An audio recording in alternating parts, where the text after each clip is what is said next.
ये है let's mike more than radio. और आज बात करते हैं कॉरपोरेट दुनिया की। भारत का खिलौना उद्योग आज केवल बच्चों के मनोरंजन तक सीमित नहीं रहा, बल्कि यह भारतीय विनिर्माण, निर्यात, रोजगार और मेक इन इंडिया अभियान का महत्वपूर्ण प्रतीक बन चुका है। कभी चीन से आयातित सस्ते खिलौनों पर निर्भर रहने वाला भारतीय बाजार अब धीरे धीरे वैश्विक सप्लाई चेन में अपनी जगह बना रहा है। आज कॉरपोरेट दुनिया में हम बात करने जा रहे हैं भारत की टॉय इंडस्ट्री की। भारत में खिलौनों का इतिहास हजारों वर्ष पुराना है। सिंधु घाटी सभ्यता की खुदाई में मिट्टी के बने पशु, पहिएदार खिलौने और गुड़िया जैसी वस्तुएं मिली हैं, जो इस बात का प्रमाण है कि भारतीय समाज में खिलौनों की परंपरा प्राचीन काल से रही है। बाद में कर्नाटक के चन्नापटना खिलौने, आंध्र प्रदेश के कोंडापल्ली खिलौने और वाराणसी के लकड़ी के खिलौनों ने भारतीय हस्तशिल्प की पहचान बनाई। भारतीय खिलौनों में हमेशा लोक संस्कृति, कला और शिक्षा का मिश्रण दिखाई देता है। स्वतंत्रता के बाद भारतीय खिलौना उद्योग लंबे समय तक असंगठित क्षेत्र में रहा। छोटे कारीगरों और स्थानीय बाजारों पर आधारित यह उद्योग 1990 के दशक के उदारीकरण के बाद विदेशी ब्रांडों और चीनी उत्पादों के सामने कमजोर पड़ गया। कम कीमत और बड़े पैमाने पर उत्पादन के कारण चीन ने भारतीय बाजार पर कब्जा जमा लिया।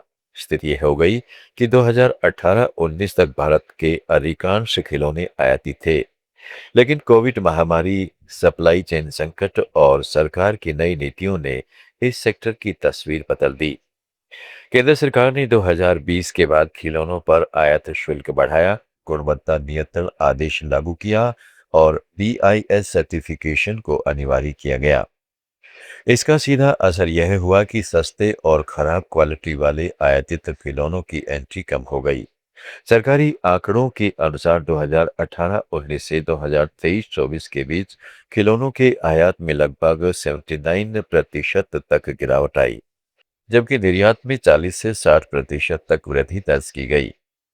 आज भारत का खिलौना बाजार तेजी से बढ़ रहा है। विभिन्न उद्योग रिपोर्टों के अनुसार भारतीय खिलौना बाजार का आकार 1.5 से 1.8 अरब डॉलर के बीच पहुंच चुका है और 2030 तक इसके कई अरब डॉलर तक पहुंचने की संभावना है।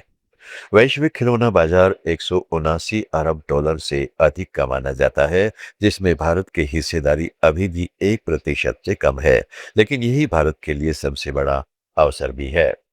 भारतीय खिलौना उद्योग का सबसे बड़ा बदलाव यह है कि अब देश केवल घरेलू मांग पूरी करने तक सीमित नहीं है, बल्कि वैश्विक निर्यातक बनने की दिशा में आगे बढ़ रहा है। वाणिज्य मंत्रालय के अनुसार भारत अब 150 से अधिक देशों को खिलौने निर्यात कर रहा है। अमेरिका, ब्रिटेन, जर्मनी, ऑस्ट्रेलिया और नीदरलैंड भारत के प्रमुख निर्यात बाजार बन चुके हैं। 2023-24 में भारत का खिलौना निर्यात लगभग 152 मिलियन डॉलर तक पहुंच गया। भारत में खिलौना निर्माण के प्रमुख केंद्र दिल्ली एनसीआर, नोएडा, मेरठ, मुंबई, पुणे, चेन्नई, बेंगलुरु और कर्नाटक के चन्नापटना क्षेत्र है। नोएडा और दिल्ली के बवाना नरेला इलाकों में प्लास्टिक और बैटरी संचालित खिलौनों का बड़े पैमाने पर उत्पादन होता है। तमिलनाडु सरकार ने 2025 में नई टॉय मैन्युफैक्चरिंग पॉलिसी घोषित की है, जिसका उद्देश्य राज्य को वैश्विक खिलौना निर्माण हब बनाना है। इसके अलावा उत्तर प्रदेश के यमुना एक्सप्रेसवे क्षेत्र में टॉय पार्क विकसित किया जा रहा है। यहाँ सैकड़ों निर्माता निवेश कर रहे हैं। भारतीय बाजार में टॉय के कई घरेलू और अंतर्राष्ट्रीय ब्रांड सक्रिय हैं। घरेलू कंपनियों में होनस्कूल इंडिया सबसे प्रमुख नामों में शामिल है। यह company board games, education, toys और अंतर्राष्ट्रीय लाइसेंस वाले उत्पादन बनाती है। हाल ही में कंपनी ने लगभग 40 मिलियन डॉलर के वार्षिक टर्नओवर की जानकारी दी है और लगातार 2 वर्षों में 2 अंकों की वृद्धि दर्ज की। इसके अलावा kiwi toys, प्लेग्रो toys India, Smartivity और सुमी जैसे ब्रांड भारतीय बाजार में तेजी से उभर रहे हैं। अंतर्राष्ट्रीय कंपनियों में मेटल, हब्सब्रो और एलईजीओ भारत में अपना विस्तार कर रही हैं। एलईजीओ ने भारत को एशिया के सबसे तेजी से बढ़ते बाजार में शामिल बताया है और 2030 तक भारत में 50 स्टोर खोलने की योजना बनाई है। ऑनलाइन बिक्री और प्रीमियम खिलौनों की मांग में तेजी के कारण विदेशी कंपनियां भारत को भविष्य के बड़े बाजार के रूप में देख रही हैं। भारतीय खिलौना उद्योग में रोजगार की संभावनाएं भी बहुत बड़ी हैं। यह उद्योग प्रत्यक्ष और अप्रत्यक्ष रूप से लाखों लोगों को रोजगार देता है। छोटे कारीगर, plastic moulding unit, packaging, designing, e commerce, logistics और रिटेल से जुड़े लोग इस उद्योग का हिस्सा हैं। चन्नापटना जैसे पारंपरिक क्लस्टर में हजारों परिवार पीढ़ियों से खिलौना निर्माण से जुड़े हुए हैं। नए टॉय पार्क्स और उत्पादन इकाइयों के विस्तार से आने वाले वर्षों में रोजगार के लाखों नए अवसर पैदा होने की उम्मीद है।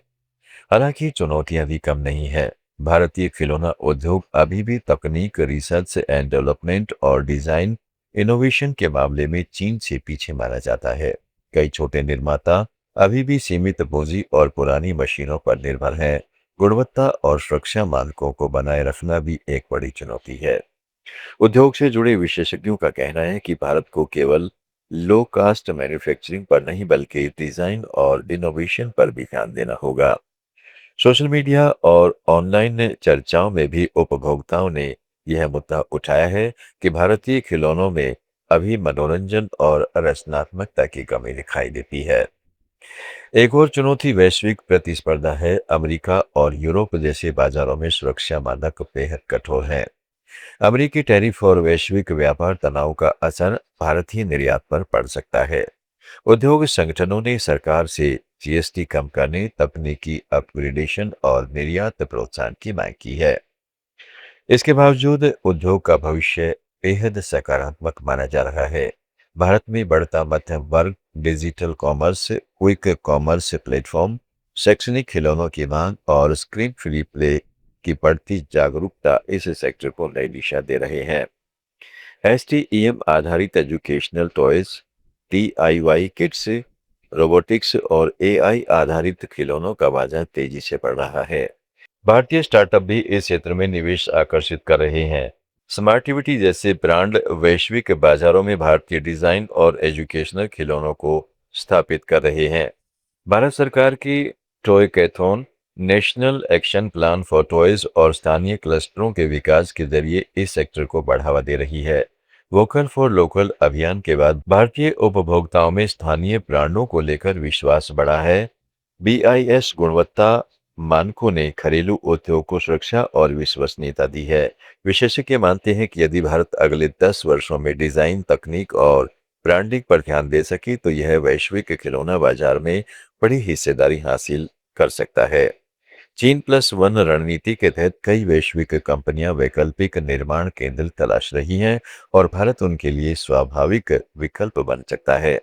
भारत के पास युवा आबादी, सस्ता श्रम, बढ़ता घरेलू बाजार और पारंपरिक हस्तशिल्प की समृद्ध विरासत जैसी कई ताकतें हैं। आज भारतीय खिलौना उद्योग केवल बच्चों के खेलने की चीजें बनाने वाला सेक्टर नहीं, बल्कि भारत की नई औद्योगिक कहानी का हिस्सा बन चुका है। यह उद्योग ग्रामीण कारीगरों से लेकर हाईटेक स्टार्टअप्स तक को जोड़ रहा है। यदि नीति समर्थन, निवेश और नवाचार की गति बनी रही, तो आने वाले वर्षों में भारत दुनिया के प्रमुख खिलौना निर्माण केंद्रों में शामिल हो सकता है। कॉर्पोरेट दुनिया में आज इतना ही। कॉर्पोरेट सब्जेक्ट्स पर हमारे इस डेली ऑडियो वीडियो शो को रोज देखने के लिए फॉलो करें लेट्स माइक चैनल को। इसे रेडियो पर सुनने के लिए आप लेट्स माइक ऐप भी डाउनलोड कर सकते हैं। जुड़े रहिए लेट्स माइक के साथ। It's time for news. It's time for more than radio. Presenting the first radio news app, Let's Mike. Let's Mike, a news-based app on your phone where you get to watch and listen news, talk shows, interviews, radio show podcasts. On Let's Mike, you get all relevant information of TV, print, radio, podcast, and digital. Let's Mike talks about every segment of life.